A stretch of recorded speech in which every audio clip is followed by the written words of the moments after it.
add paper to Bibles. We're going to try to figure out today how much paper can you add to your Bible before it affects the spine, the binding. And I have two different methods I'm going to use. We're going to add paper to our Bibles, and then we're also going to do sticky notes. These are the three Bibles I'm going to be using today. We're going to add paper to both these Bibles. We're going to add sticky notes to the study Bible. And that's just because in this study Bible, because there are a lot of notes already in there, the portion of Bible text is smaller. So a lot of times you're not going to need more than a sticky notes worth of space. So we'll add sticky notes to this Bible. Each of these Bibles now has 100 pieces of paper, and I'm happy to report that both look almost the same as before I added paper. There's a slight curve happening in the spine. Just slight. Besides that, they look very similar to before we started.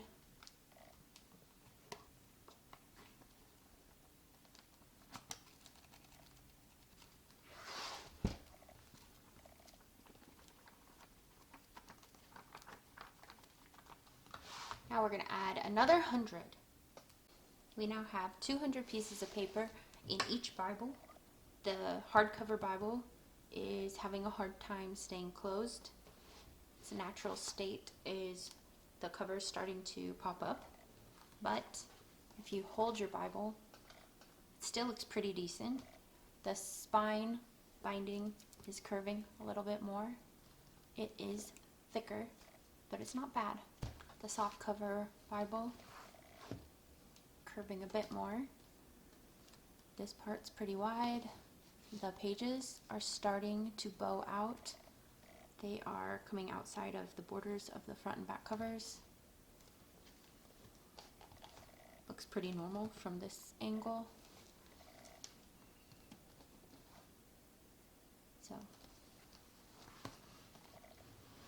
I think that 200 pieces of paper, that's 400 pages. I feel like that would be plenty of note-taking space, and you would still have a pretty usable Bible. I still could take this around with me places. Now, let's add sticky notes to my study Bible and see if there is a difference. I'm going to start with the 100.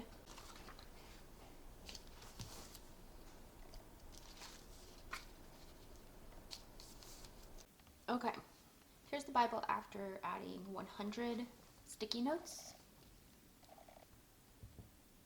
The binding slightly curving.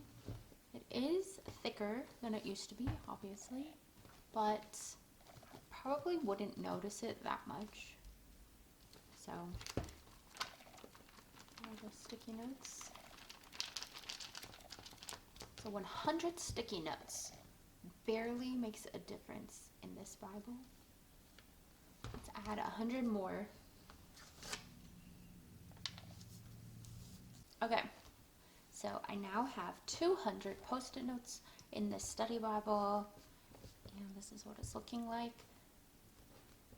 This is actually really exciting because since the post-it notes aren't pushed up into this binding in the spine, the main bulk of the Bible is right in the middle.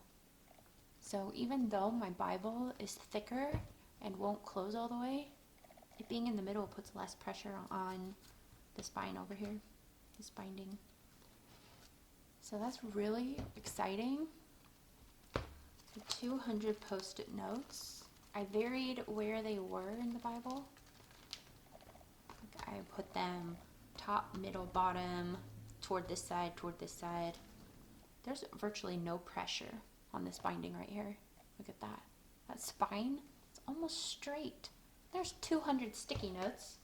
So for whatever your reason is to add paper or sticky notes to your Bible, I hope this was a useful tool to demonstrate what impact that will have on your Bible. Let me know if there's anything else you want me to experiment with, play around with, when it comes to Bible journaling or Bible study time. I hope you guys have a great day, and I'll see you next time. Bye.